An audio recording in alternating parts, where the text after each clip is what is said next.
सल्ली अला रसूलिही करीम अम्मा बाद फाउज़ु बिल्लाहि मिनश शैतानिर रजीम बिस्मिल्लाहिर्रहमानिर्रहीम। मिली नहीं है हमें अर्ज़े पाक तोहफे में, जो लाखों दीप बुझे हैं तो ये चिराग जला है।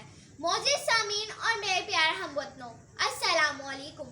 आज का मेरा मौज़ू सुखन है यौम आज़ादी। हज़रत ज़िवकार आज़ादी अल्लाह रब्बुल इज़्ज़त की बहुत बड़ी नेमत है। 14 अगस्त का दिन वो अजीम दिन है जब अल्लाह ने हम मुसलमानों को अंग्रेज़ों से आज़ादी दिलवाते हुए पाकिस्तान जैसे प्यारे मुल्क से नवाजा। ये मुल्क इस्लाम के नाम पर हासिल किया गया। ये मुल्क हमें तश्त में रख कर नहीं मिला, बल्कि कि इसकी खातिर लाखों कुर्बानियाँ पेश की गई। इस इस्लामी रियासत के हसूल के खातिर माँ को अपनी गोदें उजाड़नी पड़ी, बापों को अपने नौजवान बेटे अपनी आंखों के सामने कटवाने पड़े, बीवियों को अपने शोहरों से महरूम होना पड़ा, बहनों को अपने भाइयों की जुदाइयां बर्दाश्त करनी पड़ी, रास्तों को खून की नहरों में तब्दील होना पड़ा, घर बार मालो मन्नार को खैर बात कहना पड़ा।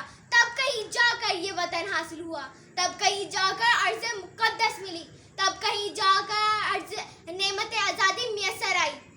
दोस्तों, अब ये हमारा फर्ज बनता है कि हम अपने वतन की आज़ादी पर आँच न आने दें, इसके हसूल के मकासद को अपनी नज़रों से ओझल न होने दें, अपने बुजुर्गों की कुर्बानियों को रायगा न जाने दें, बल्कि इसे सही मानों में इस्लाम का गहवारा बनाएं, यहाँ इस्लामी निज़ाम का नफाज कराएं, ताकि हम कुर्बानियों और आज़ादी का फल हासिल कर सकें।